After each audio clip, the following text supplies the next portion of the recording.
Bom, gente, boa tarde. Pós-almoço é fogo, né? Boa tarde. Aê. Bom, eu queria agradecer o convite, agradecer CBN, HSM, ADM, Companhia de Talentos, por estar aqui, para bater um papinho. Eu pensei em, mais ou menos, dividir em dois blocos o papo. Primeiro, contar um pouquinho como foi a história do Buscapé, alguns percalços e causos aí, que eu acho que ilustra um pouco o dia a dia do empreendedor. E depois passar um pouquinho pelo que eu acho importante quando vocês estiverem pensando em empreender. Tá? Então, bom, vocês vão conhecer um pouquinho de mim, eu queria conhecer um pouquinho de vocês. Quem aqui empreende? Quem aqui toca um negócio de vocês? Tá? Quem pensa em um dia empreender ou ter seu próprio negócio? Legal, tá bom. Bom, Buscapé. Se eu fosse explicar o que é o Buscapé hoje num quadro, seria um quadro meio complexo. Seria mais ou menos esse quadro. A gente, inclusive, mudou toda a identidade visual e marca da empresa hoje. Anunciamos hoje a mudança. Então, na verdade, já está até um pouco desatualizado. Mas o que o Buscapé faz é estar presente em todo o ciclo de compra, auxiliando o consumidor. Se a gente pensa no mundo físico, no mundo offline, você tem percepção, tem conhecimento que um determinado produto conhece, provavelmente através de TV aberta, você se interessa pelo produto e começa a pesquisar, compra uma revista, você conversa com amigos sobre aquele produto, até que um dia você entra numa fase de decisão, vai para o shopping, fica corajoso com o cartão de crédito, compra o produto, né, que é a ação, e depois você tem toda a parte de pós-venda e depois de um tempo aquele produto ele vai ficar obsoleto e você vai revender aquele produto. E geralmente quando você está vendendo um produto usado, você está comprando outro produto, seja um celular, seja um apartamento, seja um carro. E esse ciclo ele se repete constantemente. O que a gente tenta fazer é replicar no mundo digital exatamente o comportamento do consumidor.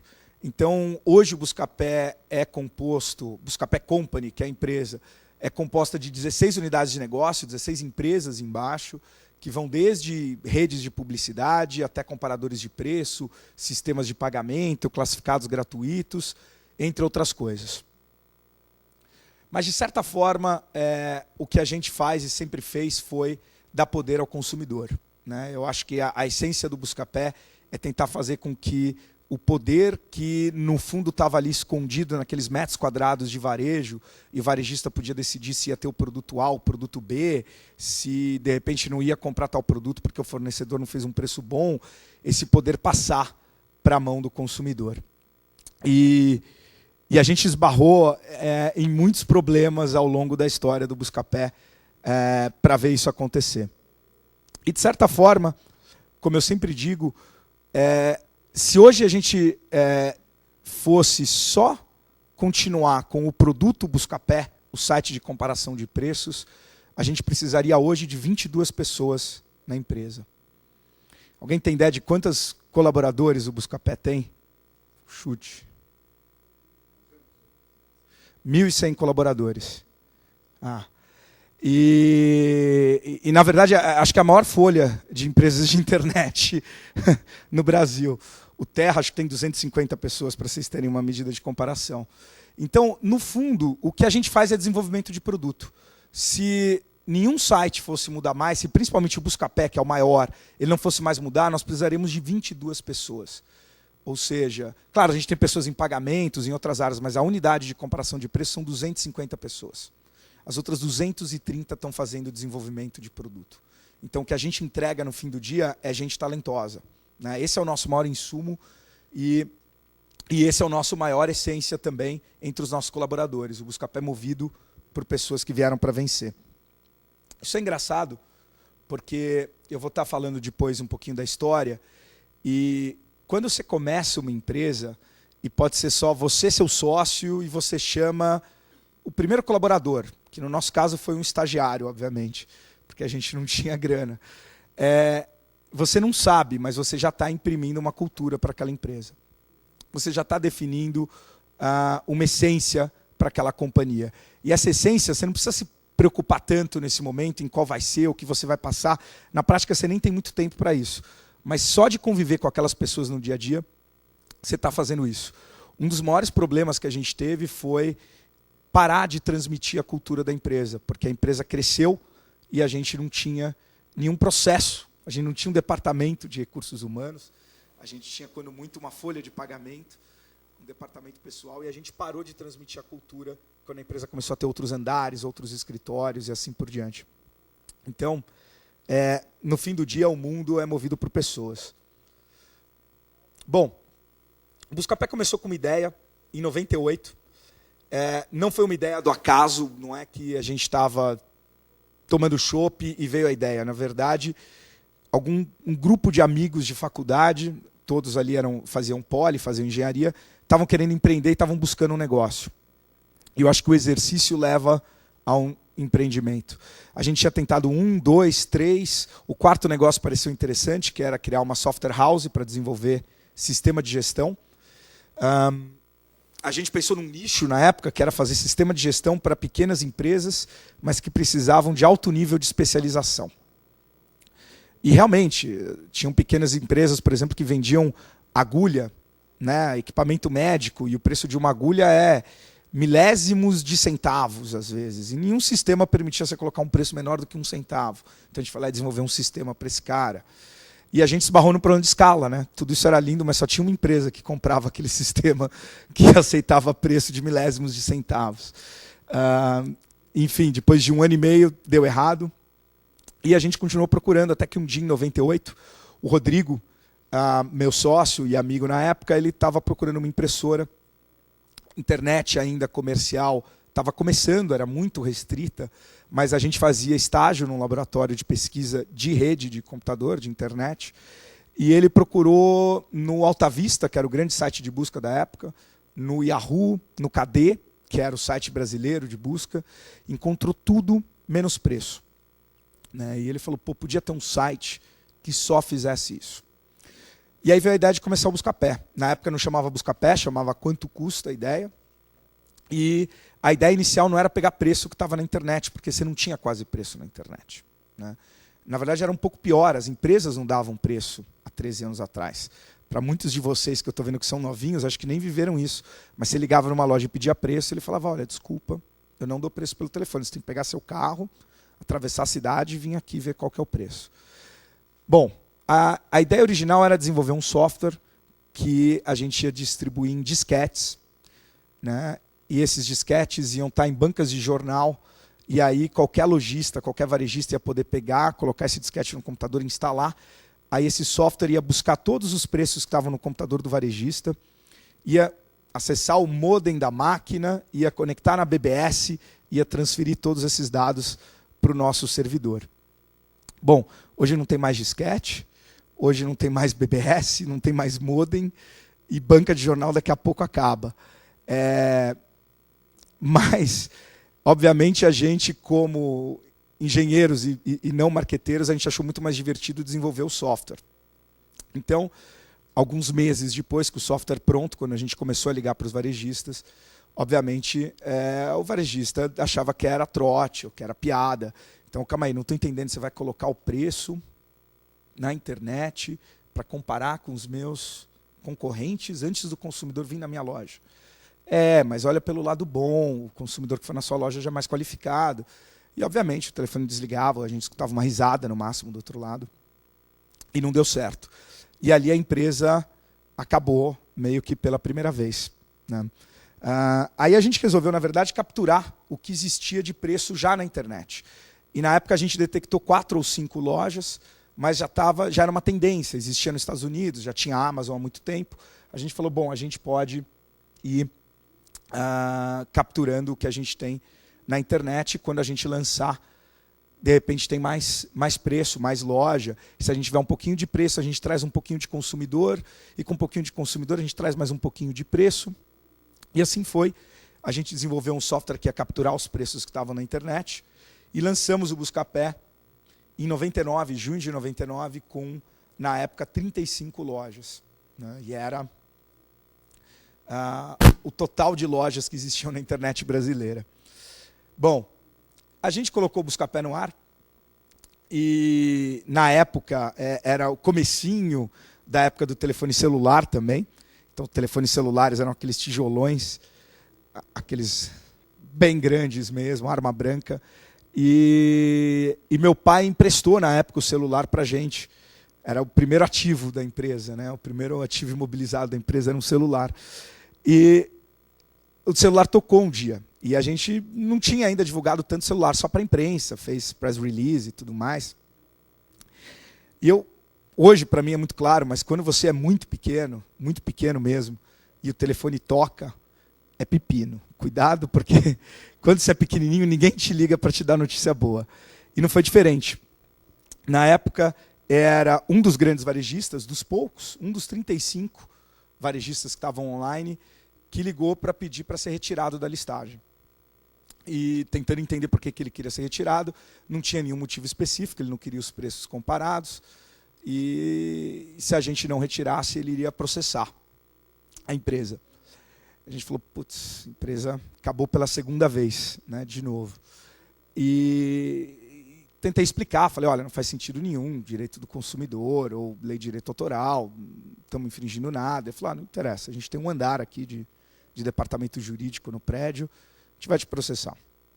A gente voltou, matou algumas aulas para discutir a questão, estava todo mundo na faculdade ainda, e a gente falou, bom, vamos ver o que vai dar, né? Também se ele processar hoje não tem muito a perder, né? E além de tudo, né, a burocracia era muito pior naquela época, a gente ainda não conseguiu abrir a empresa mesmo, ele não vai ter nem empresa para processar por enquanto. E seguiu. Eu acho que o empreendedor ele tem um pouco de teimosia, com talvez loucura, e com, acho que a principal palavra é resiliência, né? Você precisa ter rosto grosso, porque você vai tomar tapa todo dia, e isso não pode te afetar. A gente seguiu, e na prática o que aconteceu foi que veio um boom de internet de repente. Eu adoraria dizer que, nossa, a gente foi super visionário, a gente sabia que ia explodir, que ia ter investimento de capital de risco no mercado online, mas não é verdade.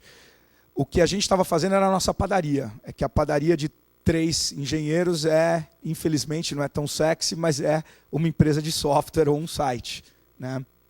E de repente a gente estava no lugar certo, porque no final de 99 começou um boom de internet e uma série de investidores, desde anjo, empresas de capital de risco, bancos internacionais, começaram a procurar a gente para investir no projeto, né? E aí, no final, nós conversamos com alguns. Para você ter ideia, alguns chegaram a pedir para ir no nosso escritório, não tinha escritório. Para um deles, que era um banco inglês, a gente resolveu, de uma forma muito inusitada, pegar emprestado. Parecia fazer todo sentido para a gente na época. A gente pegou emprestado o consultório da sogra do Rodrigo, que é dermatologista. E era pequenininho o consultório, além de tudo. Então tinha uma maca, assim, e a gente usou a maca como mesa de reunião. Ele falou, olha, muito bacana, eu dou uma força para vocês são super empreendedores, vocês estão no estágio um pouco inicial para a gente fala daqui a uns anos. Mas a gente acabou fechando uma rodada de investimento com a iPlatform, que era uma espécie de uma incubadora. E aqui foi muito importante para a gente fechar com um investidor que é o que o mercado chama de smart money, né? Que é dinheiro inteligente. Muito mais do que o valor da empresa, foi muito importante naquele momento acessar o que a iPlatform tinha de contatos, de rede de contatos, acessar o que a iPlatform tinha de capital humano ali, e eram caras que tinham saído da McKinsey, da Booz Allen, caras que estavam em Wall Street fazendo investimento em empresa de internet. Isso ajudou muito a gente, em poucos meses depois, fechar um round maior, né, onde entrou Merrill Lynch, Unibanco, fizeram investimento, na época de 3 milhões de dólares na empresa, então a empresa recebeu o primeiro dinheiro poupudo. E mesmo assim, a gente percebeu que era uma época que as coisas estavam começando a não fazer muito sentido. E, de certa forma, ter começado o projeto lá atrás, em 98, e ter um plano de negócio que dizia que tudo ia ser muito suado, ajudou muito, né? Primeiro porque eu lembro, a gente começou a falar com a Merrill Lynch em março. E em fevereiro a gente saiu numa capa de Veja, fevereiro de 2000. E o site estava avaliado em 4,2 milhões de dólares. 2 semanas depois, a gente teve uma apresentação para a Merrill Lynch, eles adoraram, falaram, olha, agora só falta ir para os Estados Unidos e tal. Qual o valor da empresa? Né? A gente, na maior cara de pau, falou 16 milhões de dólares. Falou, pô, mas não era 4 milhões de dólares? Eu vi alguma coisa assim, mas isso era fevereiro, agora é março. E era o mercado inteiro assim. E foi até abril também só, depois de abril acabou. Mas eu acho que a diferença de percepção era tão grande que eu lembro, eu morava com os meus pais ainda, eu lembro que o cara da Merrill Lynch falou, olha, vai para Nova York e vai conversar com o sócio e se passar por ele, investimento vai rolar.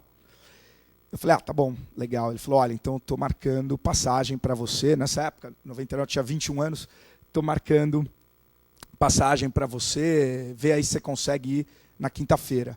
Eu falei, tudo bem, eu vou ligar, vejo e te confirmo. Ele falou, não, liga agora. Eu falei, não, tem uma semana. Ele falou, não, quinta-feira amanhã. Tá bom, aí a gente ligou, estávamos dividindo o escritório ali naquela época, a gente ligou para United American, sei lá, tinha passagem, eu saí correndo para casa, fui arrumar mala, um outro sócio foi tirar xerox do plano de negócio, graças a Deus o material estava todo em inglês desde o começo. Eu lembro que eu cheguei em casa, falei, mãe, putz, tem que correr aqui, tem que fazer mala, eu vou viajar. Ai, que bonitinho, filho, né? Você vai viajar de novo a trabalho, né? Eu já tinha ido para Nova York com os meus pais, mas a trabalho eu tinha ido uma vez para o Rio.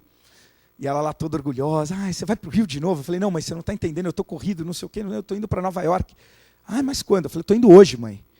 Me ajuda aqui, ou não atrapalha, né? Aí ela saiu do quarto, foi para a sala, meu pai chama Romero também. Ela entrou na sala e falou assim, Romero, você acredita que o Romerinho está indo para Nova York e não contou nada para a gente? Mas ele não participa da família mesmo. E aí eu percebi a diferença de percepção que o pessoal da Merrill Lynch tinha de mim e dentro de casa. Mas enfim, a gente foi para lá. A gente pegou um ok formal da Merrill Lynch e do Unibanco. E o investimento acabou saindo só em junho. E isso foi interessante porque praticamente foi uma das últimas empresas a receber investimento. Quer dizer, outras provavelmente receberam, mas pelo menos do que saiu de notícia, depois de junho quase ninguém mais recebeu investimento em internet. Né? E o mercado começou a secar.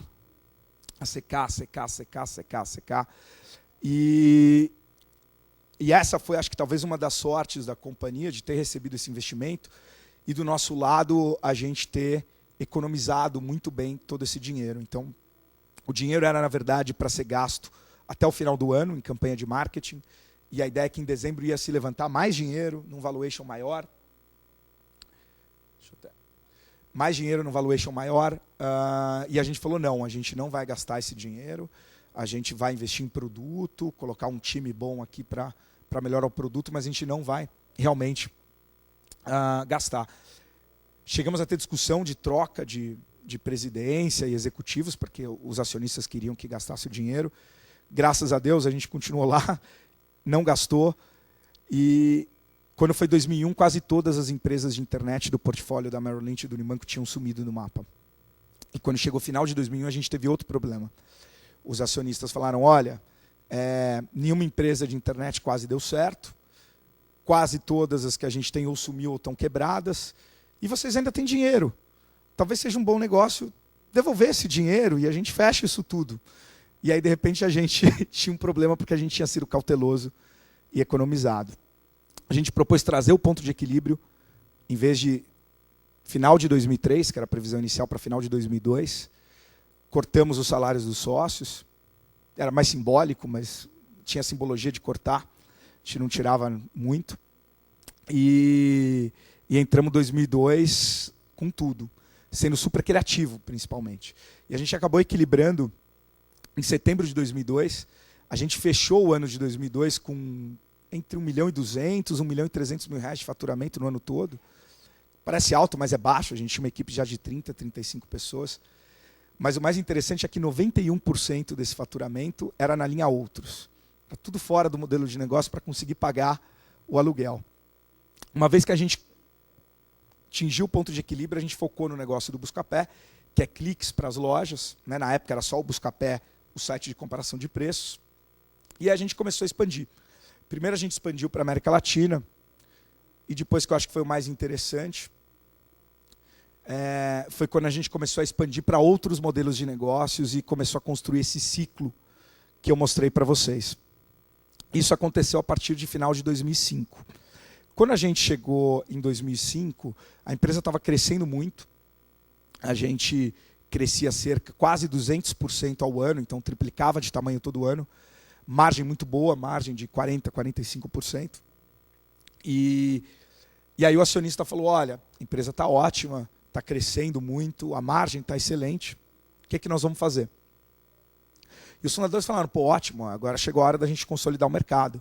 Vamos tentar comprar ou fundir com competidor, vamos expandir para pagamentos, vamos fazer acontecer. E o acionista falou, pô, mas está tão bonita essa companhia, está crescendo tanto, margem bonita, para que isso? Vamos vender a companhia. A gente falou, olha, pode ser, mas a gente não vai vender. Vamos encontrar então um sócio que compre a sua parte e que banque o nosso plano, o nosso sonho de consolidar isso. Na época a gente devia ter cerca de 80, 90 colaboradores. Bom, a gente encontrou um sócio, que foi o Great Hill. Ele veio, ele comprou a participação da Merrill Lynch, do Unibanco, da iPlatform, e seguiu com a gente. E foi aí que a gente começou a etapa de consolidação. Começou com o Bom de Faro, depois a gente trouxe Que Barato, veio o EBIT, pagamento digital, F-Control, e hoje, na verdade, são cerca de 16 empresas que a gente tem dentro do Buscapé. A forma que a gente encontrou de crescer é um pouco diferente.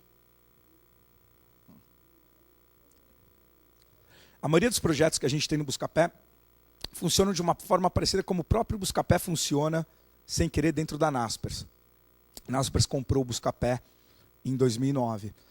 E a gente traz a empresa, e a gente traz empresas que a gente percebe que a gente pode realmente mudar o rumo da empresa, que a gente pode criar, como a gente diz, uma função degrau. Então, na hora que a gente traz uma empresa de pagamento, como foi o caso do pagamento digital, e a gente já conversa com 50 mil varejistas, fica muito fácil incluir pagamento digital no discurso de venda para esses varejistas, ou dar algum benefício para eles usarem o pagamento digital. Mesma coisa com o EBIT, com o F-Control e assim por diante. Então, a gente sempre mantém os fundadores, a gente tenta buscar o que a gente chama dos nossos 4 Ps, né, do nosso crescimento via aquisição. Que é primeiro olhar, e eu acho que isso é o que a maioria dos investidores espertos vão olhar no projeto de vocês um dia quando vocês estiverem com uma empresa. O primeiro é pessoas. Né? As pessoas que estão lá, elas são idôneas, e muita gente jovem esquece disso, não tem atalho, entendeu? É escada só, não tem elevador nesse negócio, é degrau por degrau. Então, primeiro, são idôneas, elas têm capacidade de executar, elas vão entregar o que elas estão propondo entregar. O segundo P é produto. Né? Esse produto faz sentido, e produto vem sempre depois de pessoas. A gente já investiu em pessoas excelentes, com produtos medianos, mas nunca no contrário, não funciona de outra forma. O terceiro no nosso mercado é poder de programação. Não tem como fugir desse P. Infelizmente, a gente vê às vezes pessoas com ideias ótimas, mas cada vez mais, se é algo que tem um breakthrough tecnológico, que tem alguma diferença tecnológica, não adianta a pessoa ter só a ideia. Ela vai precisar ter capacidade de executar e vai precisar ter bons engenheiros no time. E o quarto e o mais importante é paixão. Né? Eu não acredito em empreendedor que tem como objetivo ficar rico. Eu escutei uma vez uma frase que eu adoro, que é uma das várias coisas legais de empreender, e não é nem é uma das várias, é que se você for bem sucedido, você se depara com o problema de ter ganhado dinheiro. E aí você tem que ver o que você vai fazer com esse dinheiro. Mas é resultado, é pura consequência. O que vale mesmo é o dia a dia, a jornada. E em final de 2009, a gente fez esse negócio com a Naspers. Os fundadores continuam sócios, agora minoritários. A Naspers tem 91% da empresa. Foi muito bacana, porque trouxe ainda mais poder econômico para o Buscapé, para fazer mais aquisições, trouxe um network internacional. A Naspers tem empresas parecidas com o Buscapé na Rússia, China, leste europeu, Índia, Sudeste Asiático, África. Então a gente tem esse intercâmbio muito bacana. E o mais importante, eu acho, é a autonomia. Né? Não só a autonomia da gente continuar está tocando o dia a dia, mas a autonomia da marca. Né? O empreendedor ele acaba criando a empresa numa ingenuidade, num romantismo de que ele quer que a empresa dure mais do que ele. Né? Outlast, né? Ele próprio. E o bacana da Naspers é que o Buscapé é o Buscapé. E vai continuar sendo Buscapé. Né? Acho que se a gente tivesse associado com uma empresa de tecnologia ou internet americana, hoje ia chamar alguma coisa shopping, alguma coisa preços, ou qualquer coisa desse tipo. Bom, isso é um pouquinho de Buscapé. Falar um pouquinho de empreendedorismo. Então, o que eu observei nesses anos é que tem alguns ingredientes, eu diria 7 ingredientes, talvez mais, muito importantes para o negócio dar certo. O primeiro é ter espírito empreendedor. Você pode não ter a ideia, mas se tiver espírito empreendedor, você vai caçar a ideia. Né? E a gente vai falar dele por último, na verdade. O segundo é inovação. Seu produto tem que trazer inovação. Mesmo que você esteja copiando algo que já existe, você tem que trazer inovação no processo ou na forma como você vai ir para o mercado. Você tem que trazer algo novo na vida das pessoas. Você tem que pegar a vida das pessoas, impactar de alguma forma, melhorar, por menor que seja, melhorar um pouquinho o dia a dia das pessoas. Barreira de entrada. Às vezes tem projetos maravilhosos e estão no papel. E eu costumo, às vezes, conversar com gente jovem que fala, eu tenho uma ideia, eu preciso conversar com você. Tá bom. Aí o jovem chega lá no escritório e fala, então, eu não posso falar o que é. Eu falei, tá, mas como assim? Não, assina um contrato dizendo que eu vou falar o que é, e aí você não vai poder fazer igual. Eu falei, bom, sua ideia é péssima, então, porque se qualquer um só de escutar a ideia já pode fazer, né, e você ainda nem trabalhou ela o suficiente, é muito importante você criar barreira de entrada, porque o mundo está cada vez mais globalizado, e se você pensar, a maioria dos mercados, mas no meu mercado, a distribuição é gratuita. Né? Se você parar para pensar, qualquer mercado ele é formado de produção e distribuição. Você produz aço, distribui aço, você produz notícia, distribui notícia. Na internet a distribuição é zero. Né? O teu concorrente está a um clique de distância. Então o que vale é o teu produto. Por isso você tem que ser tão paranoico em desenvolvimento. E se você não tem uma barreira de entrada clara, é muito fácil um concorrente de qualquer local do mundo vir roubar o teu mercado. Capital. Capital é sem dúvida nenhuma importante e eu vejo um monte de empreendedor sempre reclamando que tem tudo menos capital. E não tem jeito muito educado de falar isso. Mas se você tem tudo, você tem capital. Mesmo no pior dos momentos. Você tem um projeto bom e bem estruturado, você pode estar no meio de uma crise e você consegue capital. Então, eu diria para se preocupar menos com o capital e mais com os outros pontos do projeto. Talvez sua ideia não seja tão boa, talvez sua ideia seja boa, mas você não soube vender ela bem. Time to market, saber a hora certa de entrar no mercado. Né? No geral, quanto antes, melhor. Né? O próprio Buscapé, de certa forma, foi muito prematuro. Acho que um dos motivos do Buscapé estar hoje aqui é porque a gente começou muito cedo. O Buscapé foi o segundo site de comparação de preço a ser lançado no mundo.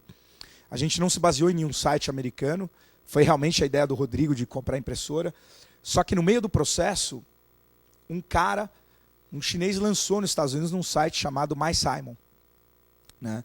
E o MySimon foi lançado em outubro de 98, mais ou menos. E óbvio, trouxe muita inspiração depois para a gente. Não é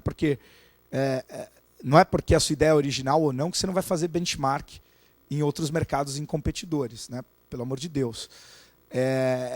O próprio sistema de cobrança por clique, quem inventou, foram os comparadores de preço americanos. Né? E a gente utilizou aqui.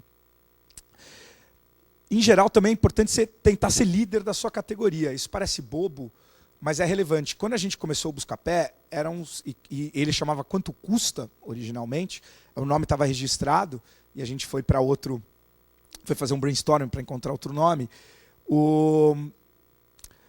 A gente falou, esse aqui é um site de busca de produtos e preços. Só que tinha um monte de site de busca. Tinha site de busca de letra de música, site de busca de imagem, site de busca de currículo, site de busca de receita. A gente falou, não. Vamos chamar de outra coisa, vamos falar que é um site de comparação de preço. Né? E curiosamente a gente até errou o verbo, porque o brasileiro costumava falar lá atrás pesquisa de preço. Né? Mas a gente também queria fazer comparação de produto, então a gente falou, vamos fazer comparação de preço. Se a gente fosse um site de busca de produto, seria mais um dos sites de busca, só que especializado. Na hora que a gente virou um site de comparação de preço, a gente criou uma categoria nova. Né? Bom, e também escala. Em geral, é muito difícil hoje você começar um projeto na internet e com pouco capital. Né? Um dos motivos que a gente foi empreender na área digital é porque você precisa de pouco capital para começar um negócio. E, na verdade, você precisa cada vez menos de capital para começar um negócio, era ter escala. Né? Se você não consegue escalar o teu negócio e fazer a curva em algum momento de receita descolar da curva de despesa, você não vai ter um projeto tão interessante para investidor. Isso aqui é bem interessante, porque quando a gente começou o Buscapé, colocou o Buscapé no ar em 99, para fazer uma loja online, que hoje seria considerada uma loja razoavelmente medíocre, você gastaria 400 a 450 mil dólares. Hoje você tem a mesma loja por R$50 por mês. Mesma loja. Para vocês terem uma ideia de como ficou mais acessível montar um negócio na internet e como ficou mais competitivo também. E por último, time. Né? Pessoas. Que nem eu falei do Movido por pessoas que vieram para vencer. Então, hoje eu venho e falo aqui, mas tem 1.100 atrás de mim. Né?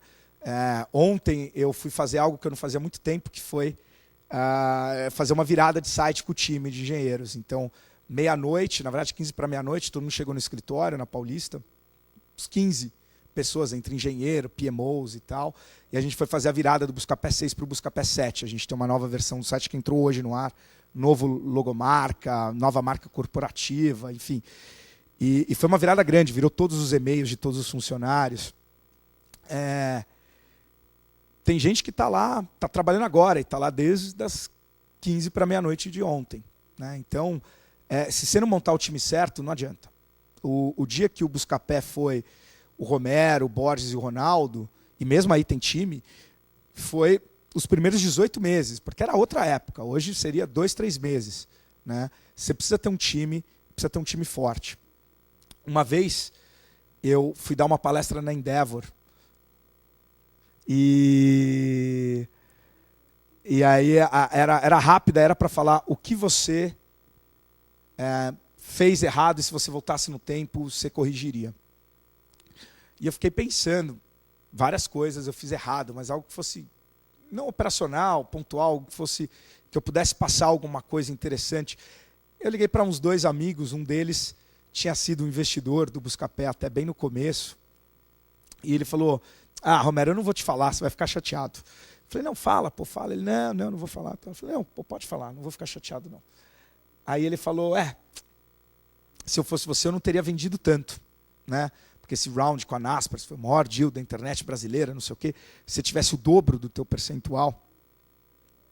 Eu parei para pensar, né? Fiquei pensando naquilo. No outro dia eu fui para a palestra e abri falando que eu ia falar, infelizmente, o contrário, não algo que eu não tinha feito, mas algo que eu tinha feito, graças ao que esse meu amigo tinha lembrado no dia seguinte, que seja diluído, o contrário. Porque eu já comecei o projeto com 4 amigos, né, com mais 3 amigos, e sem eles eu não tinha chegado até aqui. Sem o primeiro round do Buscapé, nada mais tinha existido depois. A vida é meio efeito borboleta mesmo.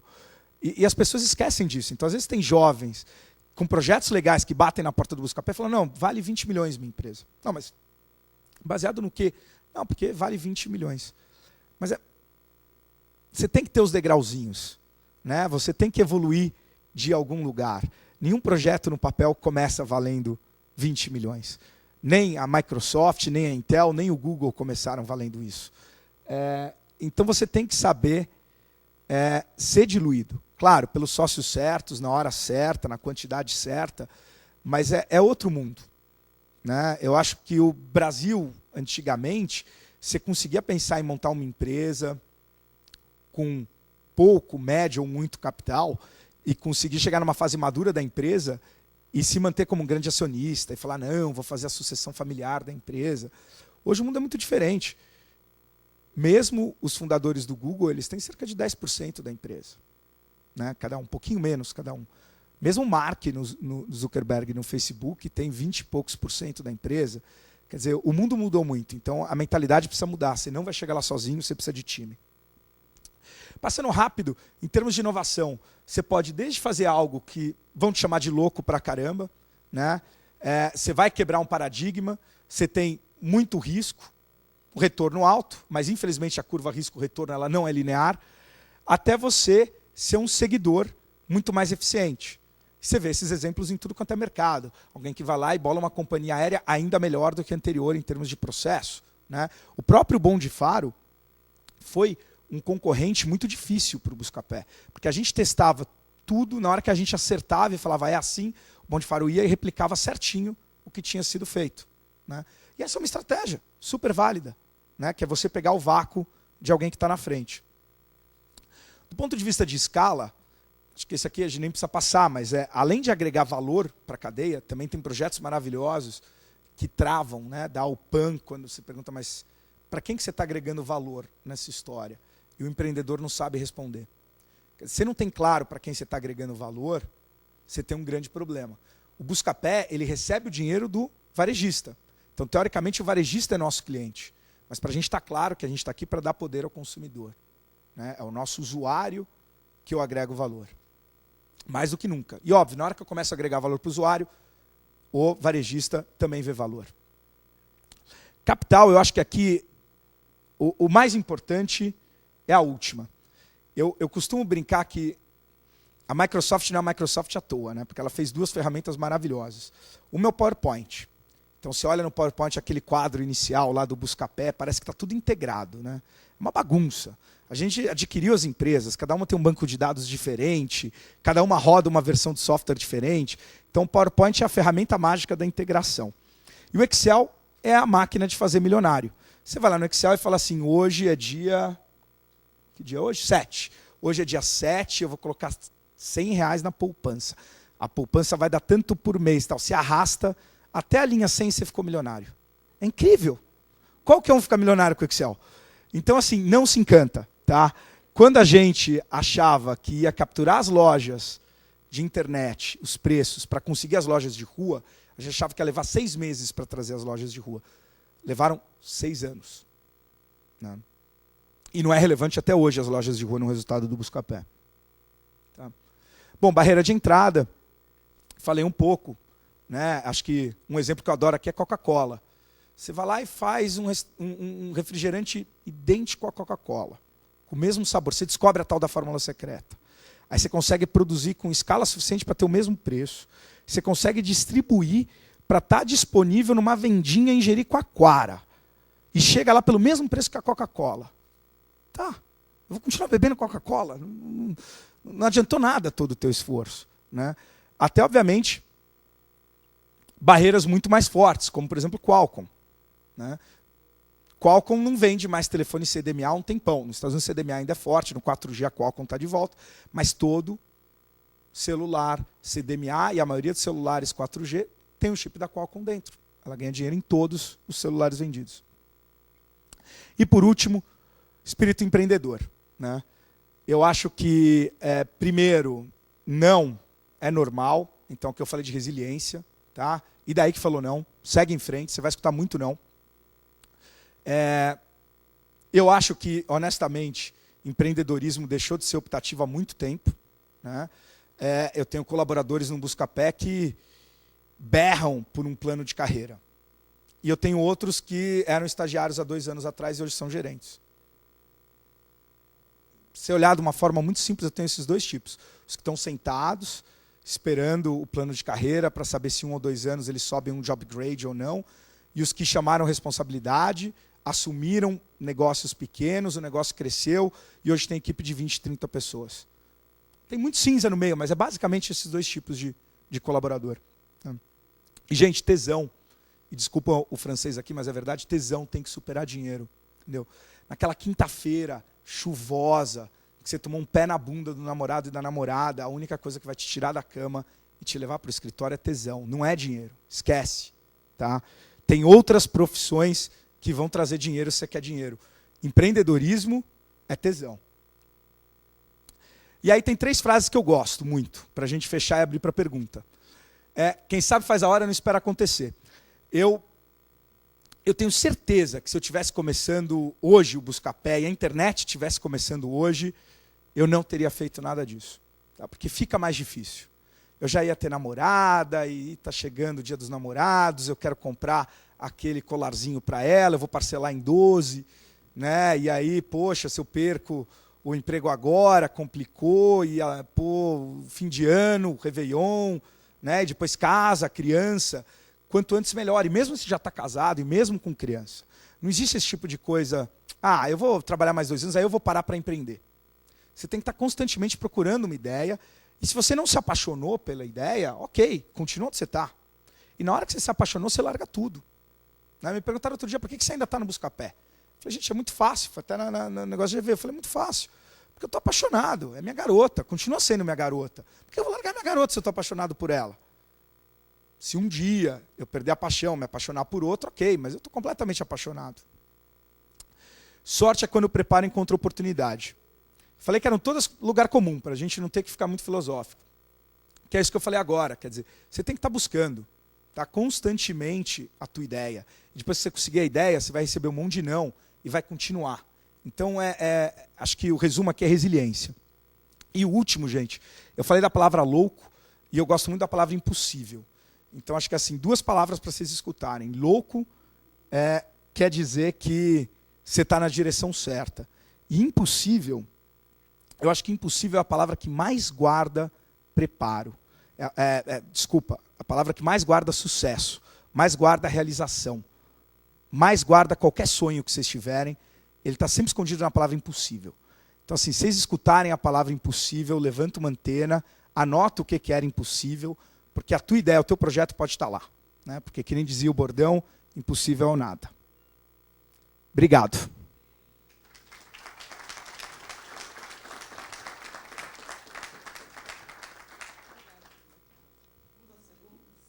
Quem tem perguntas para o Romero? Eu tenho um monte, se vocês não tiverem. Vamos lá? Quer começar, Sofia? Quero. O que é Buscapé, Romero? Boa. Bom, o projeto ia ser quanto custa. A gente descobriu que o quanto custa estava tomado e já tinha mais salmo nos Estados Unidos, a gente entrou em pânico. Por que alguém ia fazer quanto custa? Ia ser um competidor, podia estar sendo lançado. Aí a gente ficou neurótico, acelerou o projeto. Isso foi uma lição importante, porque você sempre fica adorando a pílula. A gente falou, não, vamos embora. Né? Como Magalhães, queima os navios e vamos com tudo. E a gente combinou de fazer um brainstorm. Cada um, não era nem bem um brainstorm, mas cada um ia trazer 10 sugestões de nome para o dia seguinte. Eu cheguei a pensar nos atributos que eu queria um nome brasileiro, eu não queria mais associado a preço. E que não tivesse sido usado como marca, porque na época tinha acabado de lançar Gol, linhas aéreas, mas tinha Gol carro, eu queria uma marca que ainda não tivesse sido usada. Mas não cheguei a lugar nenhum. Meu sócio engenheiro, Rodrigo, eram 10, aí ele começou, busca preço, busca oferta, busca produto, busca economiza, busca... E foi até o 9º. Você vê como às vezes um pensamento linear é melhor do que um pensamento aberto. Aí ele não conseguiu mais nada, ele falou, não consigo pensar em mais nada, Buscapé. Aí eu peguei o Buscapé e olhei as anotações brasileiras, não tinha sido usado como marca, não tinha a ver com preço. A gente foi para a reunião e falou, vamos de Buscapé. O Ronaldo foi um pouco mais reticente, falou, acho que muito infantil, não sei o quê. Aí eu usei um pouco de inteligência emocional, falei assim, então tá bom, então vamos fazer o seguinte, ela é provisória. Assim que a gente encontrar outra, a gente substitui. Vamos lá, mais perguntas? Você foi processado? Peraí. Boa pergunta, porque eu esqueci disso no meu discurso. Sabia que eu estava esquecendo alguma coisa. Quando a gente não foi processado, mas eu continuava ligando para o diretor, tentando conseguir uma reunião para explicar o modelo de negócio e tal, e nada. Passou 1 ano, passou 2. Depois de 2 anos, a gente começou a cobrar dos varejistas. No final de 2000, começo de 2001, e todos os grandes a gente já tinha convertido, e faltava esse, que não atendia o telefone, eu continuava ligando, já não era nem mais para explicar, era agora para cobrar. E ele não atendia, um dia a gente tirou, teve que tomar a decisão de tirar ele do resultado de busca. E no que a gente tirou ele, era uma terça, na quarta-feira ele ligou. Falou, olha, eu vi que você me tirou do resultado de busca. Se você não me listar de novo, eu vou te processar. E é engraçado, mas você sabe que eu também ri na hora. O primeiro processo foi terrível. O olho encheu de lágrimas. Eu nunca tinha batido o carro e alguém estava me processando, uma empresa gigantesca.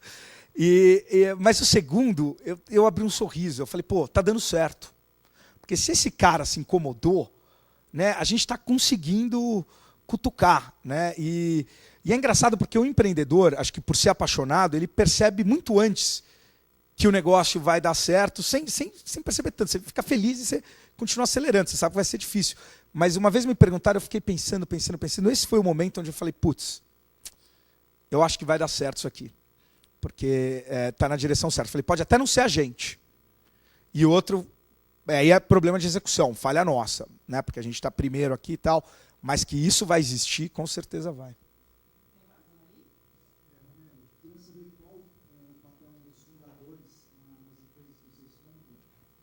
Como que é feito? O sócio, ele vira um sócio, ele tem carta branca para continuar tocando a empresa, o Buscapé funciona como um conselho.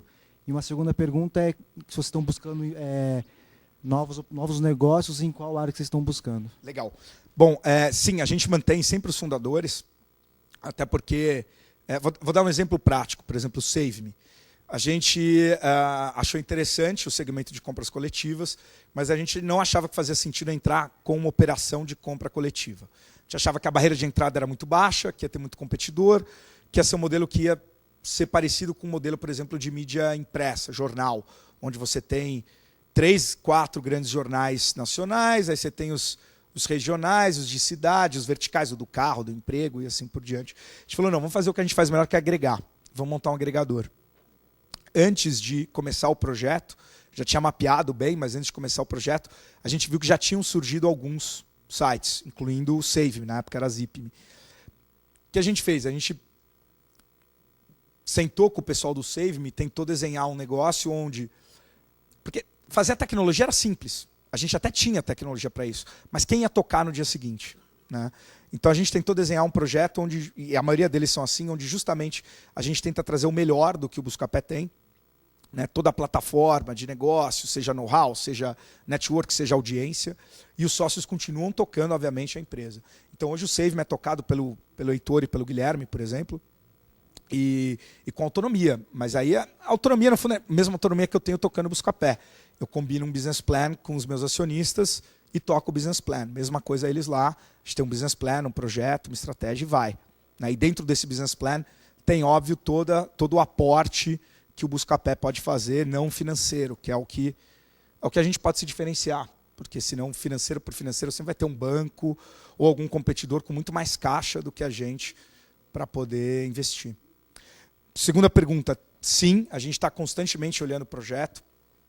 O mercado de internet cresce 40% ao ano, todo ano, mas não cresce 40% nos mesmos segmentos. Então, para você continuar crescendo, você tem que estar sempre escutando e olhando. A gente tem uma área de M&A focada só para analisar novos projetos.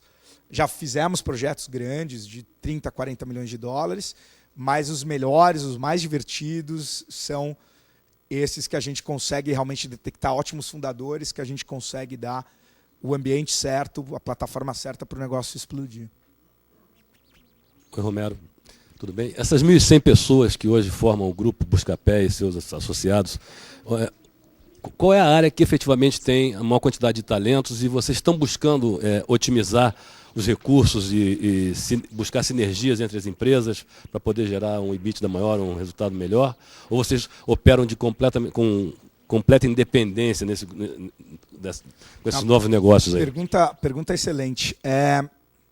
A gente opera num modelo misto, depois de apanhar muito, porque, curiosamente, no começo, quando a gente começou a fazer iniciativas, que não eram nem aquisições, eram como spin-offzinhos, a gente sem querer matava o projeto, mesmo o Buscapé não sendo tão grande.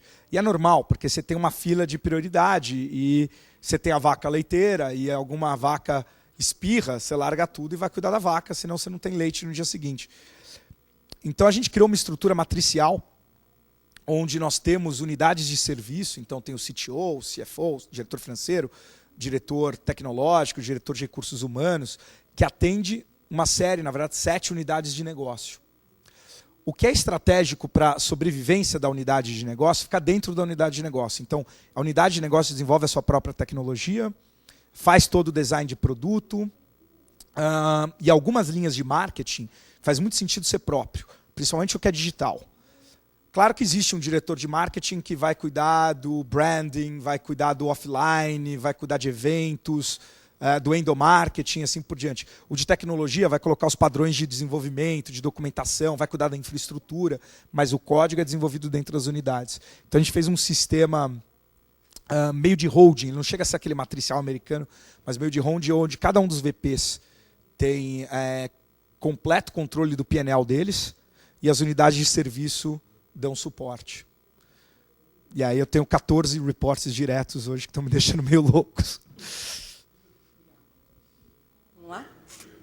Romero, qual é que é o valor do Buscapé hoje? E essa transação foi feita, se não me engano, algo em torno de 600 milhões, alguma coisa assim, né? Eu queria saber, desses 600 pilas, você botou 300 e o Rodrigo 300 no bolso? Olha, não sou da Receita Federal, nem trabalho com sequestro, viu? Pode ficar tranquilo. Não, foi um valor alto, foi R$100, foi 374 milhões de dólares o valor da empresa. Mas, como eu disse, né, do seja diluído. Quando a gente, obviamente, chegou nesse ponto, ninguém mais tinha, a gente não tinha mais o controle do Buscapé, porque a gente levantou capital para fazer algumas aquisições. O bacana foi, eu acho que tem a chance de continuar, porque não só a gente continuou nos 9% restantes da empresa, como a gente conseguiu mais 10% para continuar distribuindo para os colaboradores que estão com a gente. Né? Então, quando você parar para pensar, 10% são quase 40 milhões de dólares distribuídos entre o time em forma de opção de ação. Então eu não embolsei 300 milhões, eu de certa forma até dobrei a aposta no projeto. Agora, o valor do Buscapé hoje é muito difícil de dizer. Né? Eu acho que, assim, se a gente tivesse listado em bolsa, para vocês terem ideia, o Mercado Livre que é listado em bolsa tem um valor de mercado por volta de 3 bilhões de dólares. Tá? E as receitas deles, pegar no Brasil, são super equivalentes, não vou dizer quem é maior ou menor, mas são super equivalentes com as nossas. Então, acho que o Buscapé estaria bem avaliado. De uma forma, já estaria bem avaliado. Romero. Oi. Nessas fusões que você menciona muito o valor pessoas, né? Dessas fusões, investidores que você teve como parceiros, em algum momento, esses valores chegou a ser colocado em dúvida ou questionamento? Sobre questionamento? Olha, não em dúvida, mas a gente teve... A primeira fusão foi muito difícil para absorver. Foi o Bom de Faro. Às vezes as empresas são muito parecidas, são quase idênticas. Mas isso não quer dizer que a cultura seja igual. Aliás, não tem nada a ver com a cultura. Né? Eu brinco que, como um bom engenheiro e que gostava de física, que você tem tudo se resume a 4 tipos de elementos na natureza. O próton, o elétron, o nêutron e o ego. Né? E esse último não tem nenhuma fórmula que te ajuda a resolver. Quando a gente fez a fusão com o Bom de Faro, a gente não queria perder nenhuma pessoa do Bom de Faro. E até porque todo mundo queria entrar no setor de comparação de preços e tal. E o Bom de Faro ficava no Rio, mas tinha aquela rixa enorme de Buscapé contra Bom de Faro, até mais por parte do Bom de Faro do que por parte do Buscapé. E foi muito difícil convencer o time de que a gente não ia cortar. Eu ia quase que semanalmente ao escritório do Rio para conversar que o escritório do Rio ia continuar, para dizer que não ia ter nenhum corte, para dizer que, pelo contrário, a gente já estava contratando gente no Buscapé, que agora a gente ia poder fazer mais coisas, porque tinha todo um plano para estender. Mas existe um negócio muito louco que é meio que a profecia autorrealizável, né? Porque a pessoa vira e fala assim, é tudo mentira o que ele está falando, vão demitir todo mundo. É tudo mentira. Aí volta no outro dia, aí no outro dia já chega tarde, aí já não trabalha, aí já está sem vontade. Tanto faz, vão me demitir mesmo. Tal, né? Aí depois de 3 meses, você tem meia dúzia que está performando mal, você não tem opção. O que você tem que fazer? Cortar. Agora, olha a loucura. O mesmo número de pessoas que tinha no escritório do Bom de Faro quando a gente fez a fusão, a gente tem hoje. O escritório é no mesmo lugar, as posições estão lá, a maioria das pessoas são outras pessoas trabalhando. Porque aquelas pessoas falaram, não, com certeza eles vão cortar. Então, a maioria dos colaboradores, a maioria das pessoas, às vezes, traça sem querer o próprio futuro. Né? Só por essa crença de que é incrível a natureza humana. Né? É que nem berrar na plantinha todo dia, morre, morre, morre. E a pessoa fica ali, aquele mantra negativo dentro dela. No final, a gente cortou muita gente do escritório do Rio. Eu, particularmente, se eu pudesse voltar no tempo, eu teria feito muito mais rápido. Eu teria tentado, eu dei, acho que, muita chance e tudo. Eu teria, talvez, puxado o band-aid mais rápido. Porque não era questão de cultura, não era questão de talento, eram pessoas talentosas. Mas simplesmente não conseguia passar mensagem. Você vê como é difícil às vezes. E foi 6 meses até a gente insistindo e tudo mais. Podia ter feito isso em 3, ter percebido antes. Né? Mas os valores nunca mudaram. Tá? Mas, de novo, você precisa ter os ingredientes certos, a pessoa precisa estar também no momento certo, na hora certa. Tá? Teve algum momento que você achou que o Buscapé não ia dar certo, alguma queda aí no ânimo, e o que você fez para reerguer esse ânimo ou levantar a moral? O que aconteceu? Tiveram algumas vezes. Teve as várias vezes que a empresa realmente acabou, que nem eu brinquei. 2001 foi um ano muito difícil, mas 2002 foi ainda pior, porque 2002 a gente entrou com o compromisso de que se a empresa não equilibrasse, a gente provavelmente ia discutir fechar a empresa. E foi um ano curioso, porque isso acho que eu nunca comentei, mas em 2002, uns amigos meus resolveram, e amigos do Rodrigo, do Ronaldo e tal, resolveram comprar um botequinho na Vila Madalena. E para você ter uma ideia, o botequinho era do diretor de bateria da Pérola Negra. Ele tinha 3 metros por 3, era tipo aquela garagem de fusquinha que se a bicicleta está dentro, o fusquinha não entra. E vendia ovo colorido e tudo mais, e tinha um mural de foto, assim, com todas as musas da bateria, uns furos de bala na porta, era um negócio assim. E eu lembro até hoje que acho que era R$3.000 para comprar o boteco do Tranca, ele chamava Tranca. E aí, em 11 amigos, e a gente entrou dentro dessa história, cada um deu R$270, e a gente comprou. Mas aquilo foi muito bom. Você vai falar, mas você vai montar outro negócio? Não era negócio, era uma terapia. Né? Porque 2 vezes por semana a gente saía, não tinha funcionário, não tinha nada, a gente abria para os amigos. E a gente ficava lá e gastava, eu acho, um pouco do estresse, gastava um pouco da tensão. Então, eu acho que isso foi muito útil. Claro que não precisa ser um bar, mas ter uma outra atividade quando você está no momento para você conseguir fazer o teu cérebro parar um pouco, relaxar e se retomar. Aquilo foi muito, muito positivo. Acho que talvez sem o botequinho a gente não tinha equilibrado o Buscapé. Oi, tá. Alô, tá ligado? Vocês têm alguma estratégia para reter esses 1.100 talentos que trabalham na Buscapé?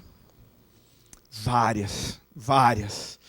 É muito difícil. Acho que não dá para citar uma só, mas eu acho que a principal foi começar a se preocupar mais com a cultura toda da empresa. Quando a gente estava com 300 e poucos funcionários, faz pouco tempo, em 2009, quando a Naspers entrou, exatos 2 anos, a gente estava com 350. Então, um pouquinho antes, foi aí que eu percebi que a empresa estava fragmentada.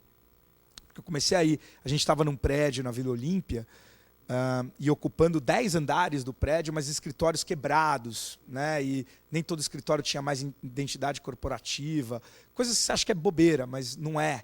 A gente tinha parado de conversar com todo o time, fazendo reunião geral, porque não tinha nenhum escritório que cabia todo mundo. Algumas desatenções. Só que isso começou a acontecer quando a gente estava com 100 funcionários. Hoje eu vejo. Eu só percebi quando eu já estava com 300. E digo que foi por pouco. Então, muito isso. A gente montou... RH era um departamento pessoal, porque os fundadores faziam do RH um departamento pessoal. Né? Hoje a gente não tem nem departamento de RH, a gente tem desenvolvimento organizacional. Entendeu? É um negócio muito legal, muito irado. E E para mim foi um aprendizado muito gostoso, né? Porque eu tive chance de brincar um pouquinho com o quarto elemento, que era o ego, que nem eu brinco. Então, e hoje, uma empresa jovem, seja 1.100, sejam 11, principalmente no meio digital, mas acho que qualquer empresa jovem que tem geração Y, mas no meu caso, eu brinco, é como gerenciar...